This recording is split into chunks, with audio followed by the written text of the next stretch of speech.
Hey Waffle Gang, I do hope you are well. My name is Mark and today we're checking out some more Reddit stories, and if you do love a Reddit story, why not consider hitting that like, subscribe, maybe that notification bell too. Let's crack on with today's first story. Much love, guys. Now today's first story comes from Bubbly Bug 2502 from the Am I the Arsehole Here subreddit. And it says, Am I the arsehole here for refusing to attend my sister's wedding after what I overheard her say about me? This is a throwaway account, as I don't want this getting back to anyone in my family for obvious reasons. I've also made a few edits to clarify some things that I forgot to mention to help explain. I, 26 female, need an outside perspective because my entire family is split and I honestly don't know if I'm overreacting or finally standing up for myself.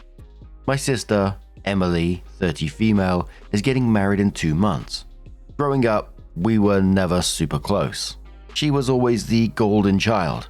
If you know, you know, and I was kind of just there.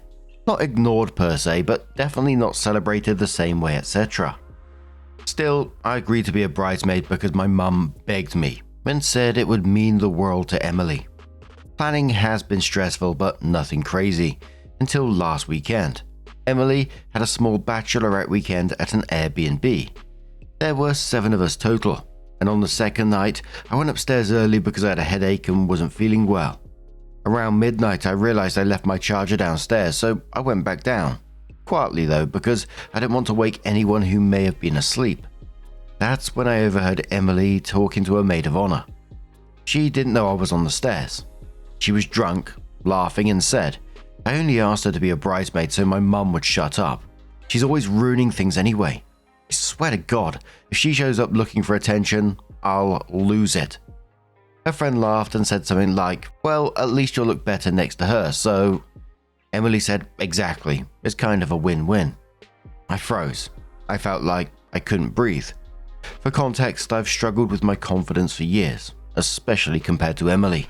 She knows this. She's made comments my whole life about my weight, my hair, my clothes, and always framed it as helpful advice. I went back upstairs and didn't say anything the rest of the weekend. When we got home, I sent her a message saying I was stepping down as bridesmaid and wouldn't be attending the wedding. I didn't explain why at first. I just said I needed space and wished her the best. Edit for clarification. But after I stepped down, she kept pushing for a reason and why I stepped down, and that it didn't make sense, that I was once again being dramatic as always. I didn't tell her exactly what I heard, but I did tell her that I overheard a conversation at the Bachelorette party that really hurt me. She put 2 and 2 together on her own after that. Then she lost it. She called me crying, saying I was purposely sabotaging her big day, that I was being dramatic, that everyone says things they don't mean when they are drunk. Shake my head. My mum called me next and said I was punishing the whole family over a misunderstanding. My dad says I should be the bigger person. And here's where it gets worse. Yesterday, Emily posted in the bridesmaids group chat that I forgot I was still in, that she's heartbroken I'm abandoning her, and that she never meant to hurt me. But she never apologized. Not once. Now half my family is texting me saying I'm selfish, and the other half is telling me I finally did what they wish they had the courage to do. I haven't responded to anyone yet. Am I the arsehole for refusing to go to a wedding after overhearing that conversation? I'm conflicted and don't know what to do, and part of me is telling myself that I am. Edit, I'm going to take some of y'all's advice. I will update soon. Now, that drunk truth defense just sounds like absolute bollocks to me. Alcohol, as far as I've ever seen, doesn't make these mean thoughts, it just removes the filter, if you like, on the already existing thoughts. And Emily just admitted that she just views OP as kind of a prop in her wedding that's going to make her look better whilst also keeping their mum happy. They're all just trying to keep each other happy, and OP's the victim in all of it. And just look at Emily's actions after all this went down. There was no immediate apology. There was no, I'm sorry I hurt you. It was basically, you're sabotaging my day. You're ruining my day now, and then getting people to gang up on you because of it. Dad turning around and saying, be the bigger person. Again, let yourself be treated like shit so no one else has to deal with your problem. That's all that says. But one of the big lines that jumped out to me was the family turning around and saying, "We wish we had your courage." It just said a whole lot about what's been going on in the background, doesn't it?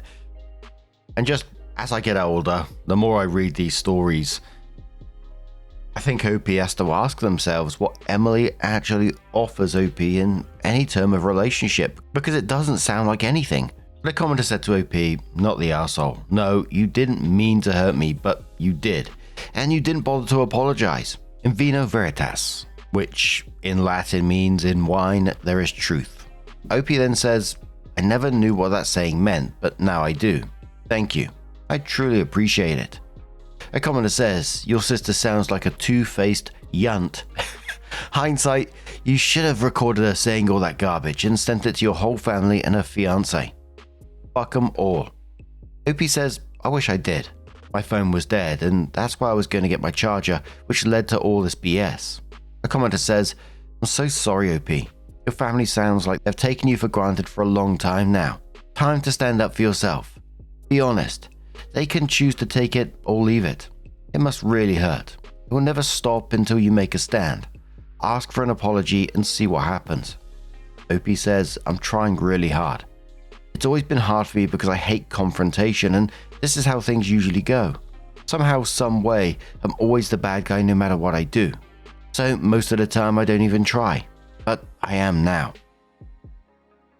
The OP comes in with an update and says, "So firstly, I want to say I don't really know how to update, so I'm doing it this way. Sorry if it's not right, but wow. I did not expect my post to blow up the way it did. And I've read almost everyone's comments, and I wanted to clarify a few things and give an update because things have escalated, and very quickly. First, thank you to everyone who validated that what I overheard wasn't nothing. I genuinely started questioning my own sanity after my family got involved. It's been rough and I've been drained. Now for the update. Emily showed up at my apartment unannounced about an hour-ish ago. Like Jesus, can it get any worse? I was ignoring all her calls and texts, so she thought this would be the next best thing to do. Like what? She said she wanted to talk like adults and clear the air. Well, against my better judgment, I let her in. At first she cried. A lot. This is the usual go-to, just want to say. She said she felt attacked and that I'm being unreasonable and that I'm trying to turn our family against her, which is not at all what is happening. I let her speak until then. Then I asked her directly if she remembered what she said at the Bachelorette party, and she went quiet and just stared at me. It was awkward as heck. After that awkward long pause, she admitted she remembered it, but said I took it out of context. According to her, she didn't mean that I always ruin things, just that I stress her out because I'm sensitive and need reassurance. She said the comment about my looks was obviously a joke, and that her friend didn't mean it that way. I swear to God, it took everything in me to not lose my shit. I asked her why. If it was harmless, did she never apologize? She said, and I'm not exaggerating, because apologizing would mean I did something wrong and I didn't. Are you kidding me? That's when I told her I wasn't coming to the wedding, period, and that she needed to leave my place now before I did something I regret. Yes, I know I let my anger get the best of me. She snapped. She accused me of being jealous of her life, her relationship, and the attention she's getting.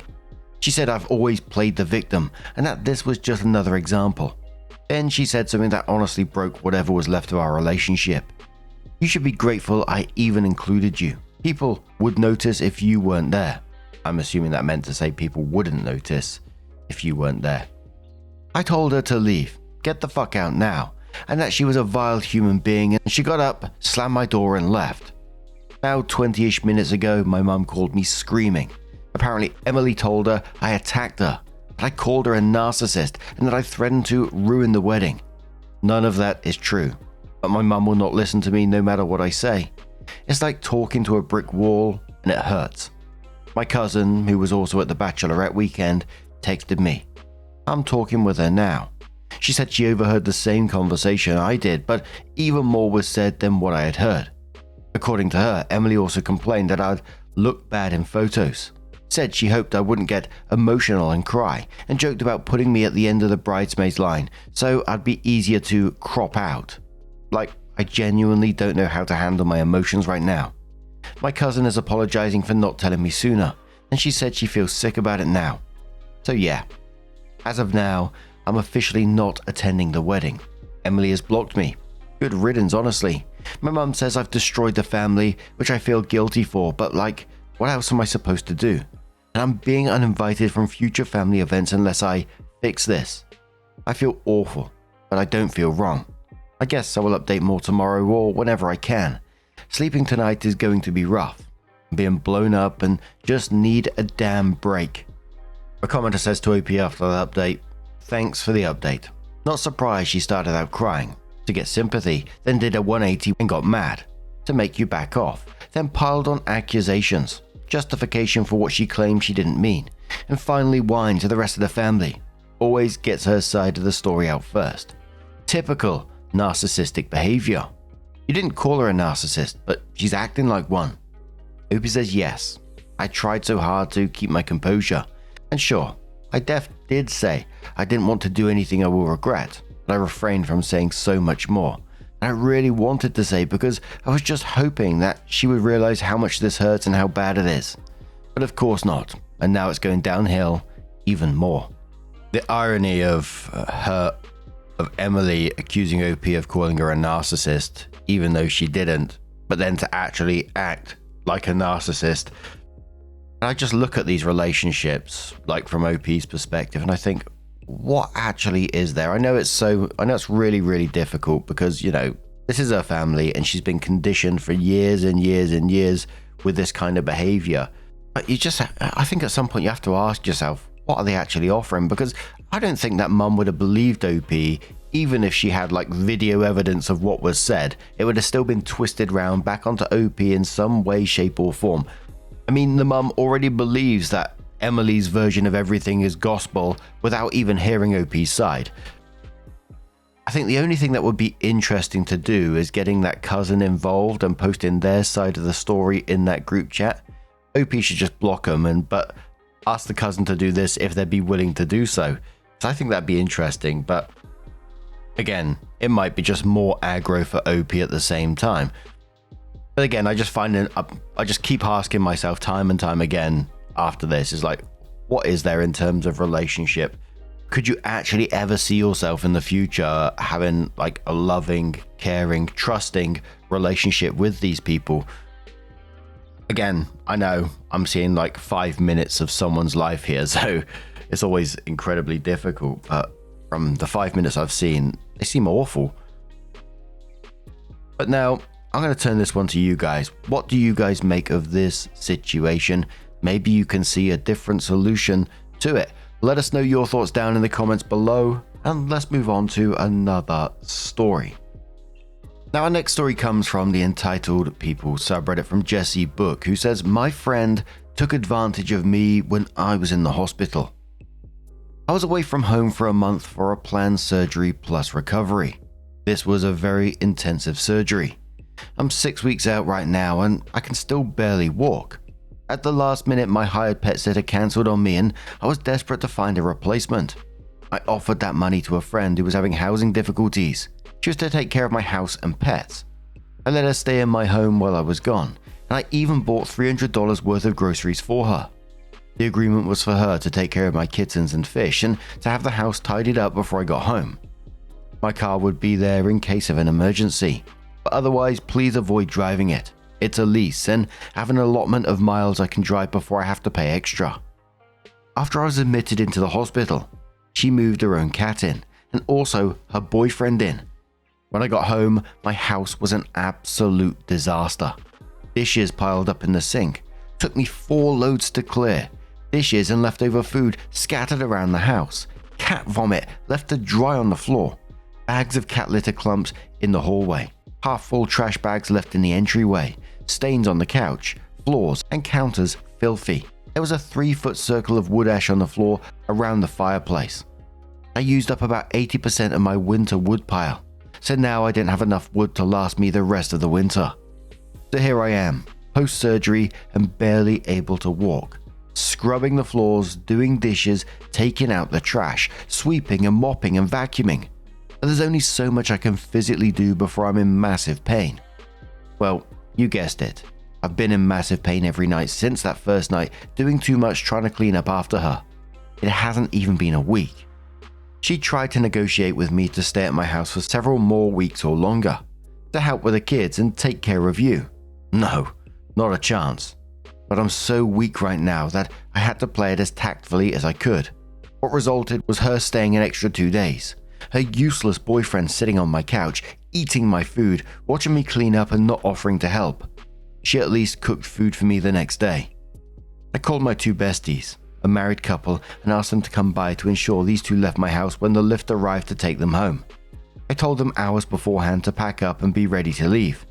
They waited until 10 minutes prior to finally start packing, and the lift driver had to wait a half hour for them. As they were leaving, the boyfriend was questioning my friend and asking him how long they were staying. He grey-rocked with excellence.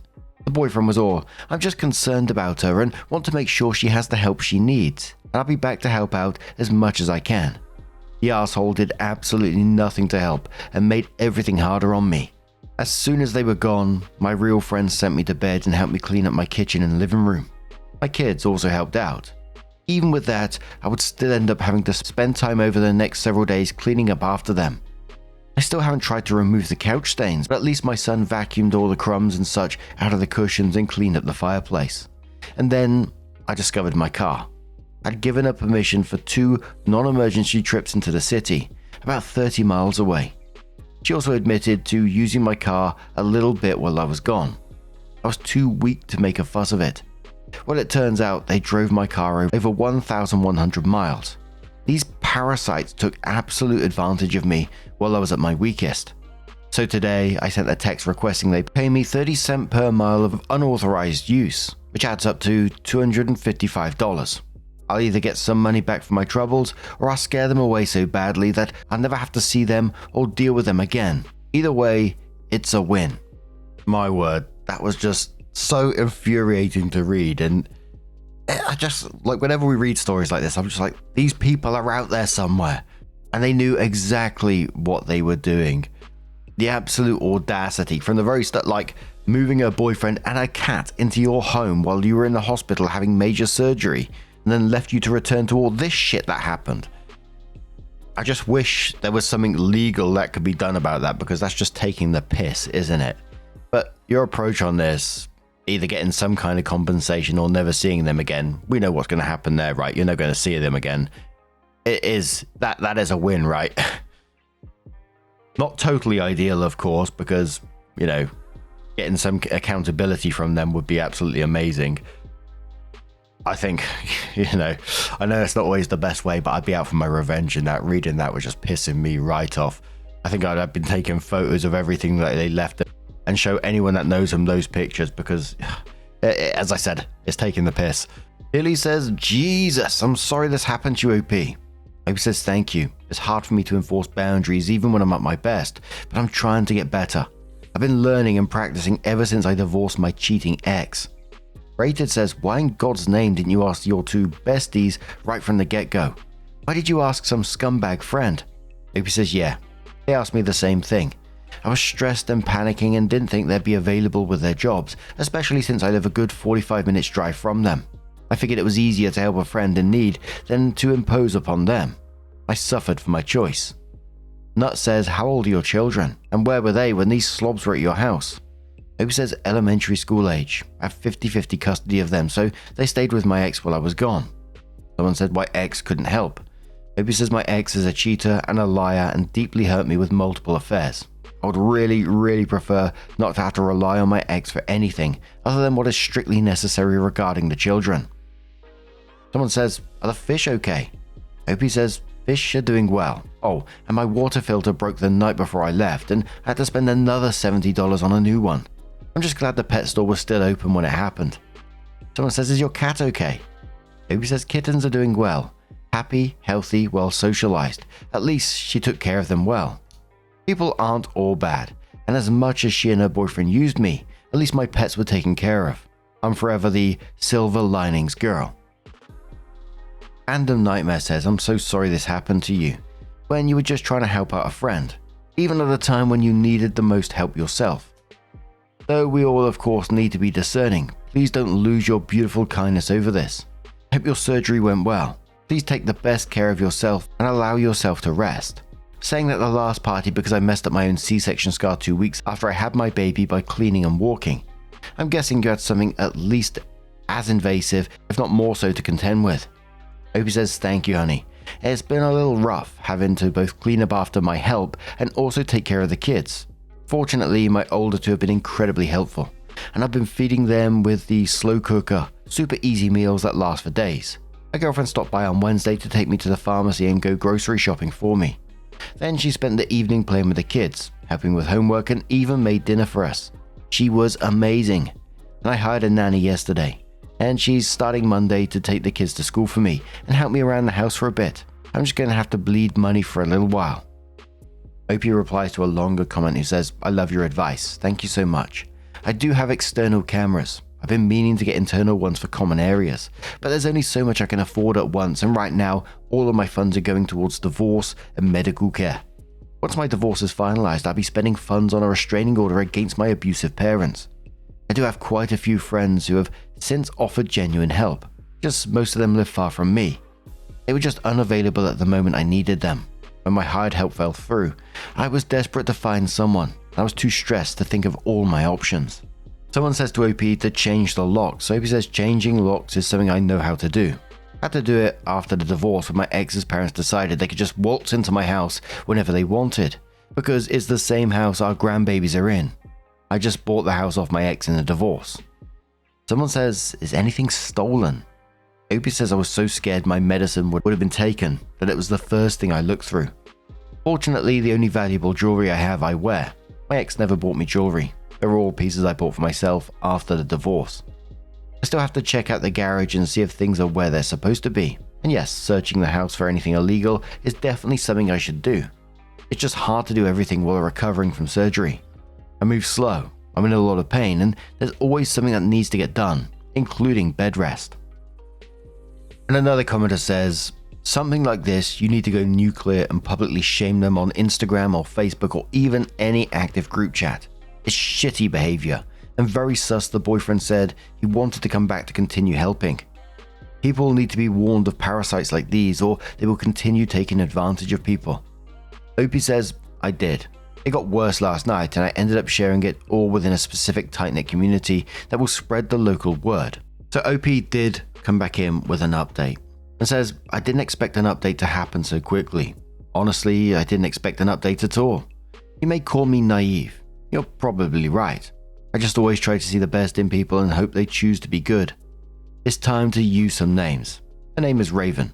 I don't know if it's a real name, and that's what she introduced herself to me, and that's how I know her. Her boyfriend is Angelo.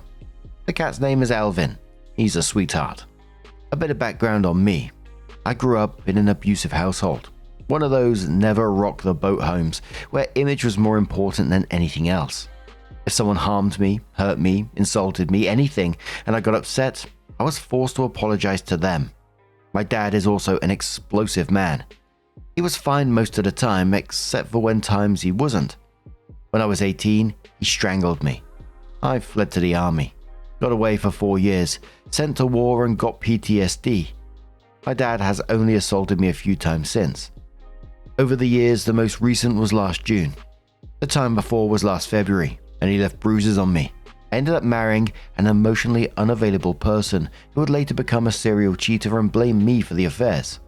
For years, I accepted that blame, tried to change myself and make myself better so they wouldn't cheat anymore. I finally filed for divorce at the end of 2024. When I called my mum for support, she took the side of my ex, downplayed the affairs and told me to cancel the divorce and beg my ex back for the sake of the kids. It took me a long time to be able to admit to myself that none of this was my fault, and most of that was just this past year while I have been in therapy. Despite everything that happened, I always blame myself, not them. I tried over and over to explain to them how they harmed me. It never worked. It's not my fault that I've been abused, but it is my responsibility to take ownership of my healing. Fault is past focused and responsibility is future focused. We learn from the past, but we focus on the future. I am now estranged from my parents as of 3 months ago. My mum does not respect that and keeps trying to find ways to contact me, including showing up at my house unannounced. My dad has been shit-talking about me to anyone he can. He battered my ex, threatened to sue us both for grandparents' rights. As soon as my divorce is signed by the judge and finalized, I'll be talking to a lawyer about getting a restraining order against my parents. All that is to explain what happened between me and Raven and why it was so hard for me to kick her out. Not only am I bad at boundaries in general, but also with major surgery, I'm in a severely weakened state as I slowly recover. I'm so thankful for my best friends for coming in to help me. I say all of this to preface what happened last night. I'm too nice. I know I am, but it's not something I want to let go. People do take advantage of me sometimes, I know. It's a risk of being kind, but I refuse to let my kindness go. I want to live in a world with kindness, and that always starts with yourself. I don't want to grow into a bitter old hag. Despite posting my story only yesterday, the events took place last weekend. I returned home from surgery last Friday, and it took me until Sunday to actually get Raven and Angelo out of my house. I couldn't have done it without my two best friends, who helped enforce it for me. Even then, they left behind several things. Some clothes, her prescription medicine, her cat, etc. This was likely so they could worm their way back into my home, though I didn't realize it at the time. Then I spent all week taking care of my kids and slowly trying to clean the house. Yesterday was custody exchange day, so I finally have some time to just relax and recover. Yesterday, I also ran out of pain meds. I've been desperately trying to get more all week, but my surgeon is unavailable. My primary care physician is out of the office. My gynecologist never called me back. Finally, I just went to the ER for pain management. The doctor and staff there were wonderful, but it still took a total of 7 hours.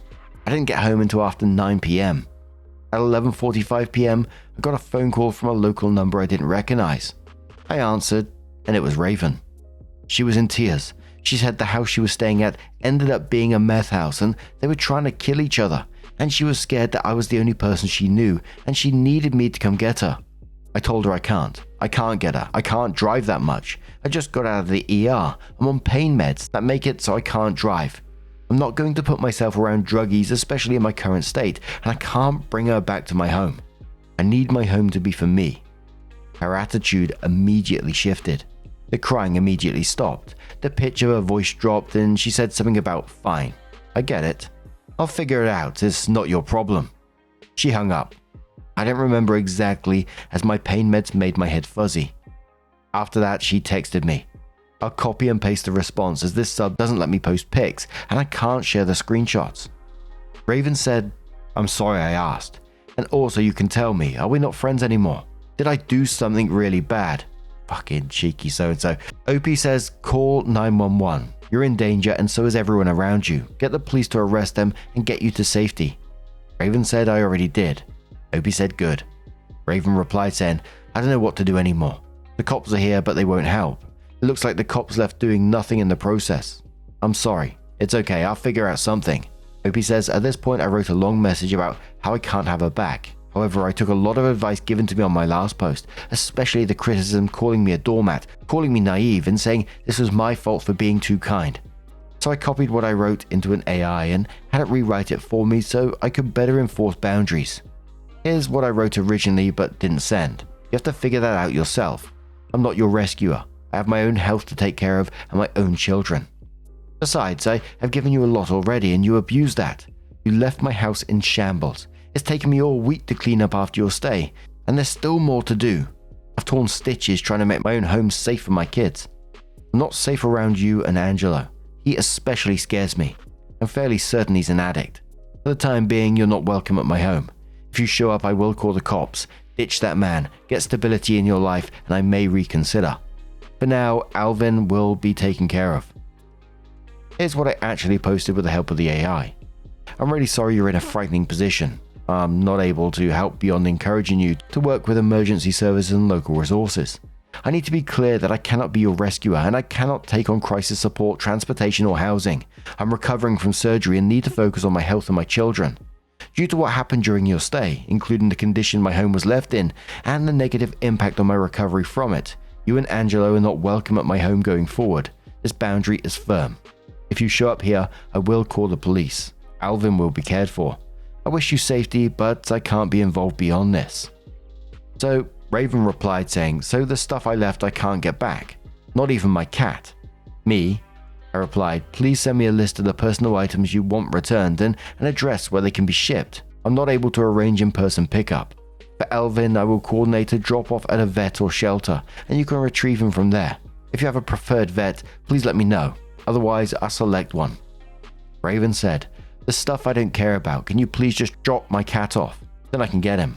I'm sorry that I didn't take care of the house well enough. Just please don't throw my cat away. Can you just drop him off at a local vet like on Monday? Whatever time I'll be there. Just don't take my cat away from me. And that's it. I spent the rest of the night so scared that they would show up to my house anyways. I already have PTSD from the army, which leaves me super paranoid that people are going to attack me and harm me. So whenever conflict comes up, I end up spiraling and panicking about it, imagining scenarios over and over. Fortunately, my anxiety meds help. I locked all my doors and windows. I eventually fell asleep at 1 AM, and I've been up since 5. On Monday, I plan to ask a friend to come with me to drop the cat off, and then after I leave I'll inform her that she can get him, and if she can't, well, it's not my problem. As for me, today I have some different friends dropping by to cook me dinner and help me clean my house some more. I've also asked them to help me change the locks, thanks to all the advice I received in my last post. Hopefully this is the end of it. I really just want to be able to recover in peace. Edit to answer some of the questions that keep coming up. 1, yes I have cameras. 2, yes I'm changing the locks, but haven't been able to do so yet. I didn't get home from the emergency room until last night until 9 PM, and I'm not in a position where I can keep running errands all day. I went to the grocery store this morning and that took about everything I have out of me. I have friends coming tonight to help. 3, yes I have a credit monitoring subscription set up, and I'll be going through that when I have the time and energy. There's only so much I can do in a day before my body shuts down. Recovery from major surgery is absolutely exhausting. 4. No, I will not keep Alvin. I do not want to have anything that will invite Raven back into my home. For all of you saying I need to keep him, I welcome you to take him for yourself and subsequently invite Raven into your lives. Then you can deal with all of this and I can recover in peace. I'll let you know what location I drop him off at and you can go pick him up before she does, if she does at all. Bloody hell, what a time for OP, and it sounds like things are going in the right direction. It sounds like they're looking out for things with cameras, changing locks, all that kind of stuff. And I really hope that they do because, you know, we just seen some absolute stories, haven't we? There was that phone call from her where she was in tears and then went to ice cold the second that OP was like saying, no, I can't do this. It just felt so manipulative. And I don't know if she really was or wasn't in danger, but to me, it just felt like, you know, she was just looking for a way in again, testing those boundaries. And as for the cat, I'm absolutely gutted for the cat, but I don't blame OP one bit at the same time because keeping him means keeping Raven's chaos in her life. The cat can be used as potential leverage, and I think it's just that simple. OP's already got a ton on their plate. Major surgery, PTSD, and then also dealing with their past as well. So all I can say after all that chaos in your life is that I really hope that things start moving in a more positive direction for you. Continue to lean on those support systems that you have around you. They sound like wonderful people. But now I'm going to turn this one to you guys. What do you guys make of this situation? The absolute audacity of some people, right? Let us know your thoughts down in the comments below. Just a huge thank you for being here today, getting involved in the stories, your love, your support, your time. It always means the absolute world to me. So thank you so much for being here. It's absolutely amazing. And hopefully I'll see you in the next one. Take care and much love.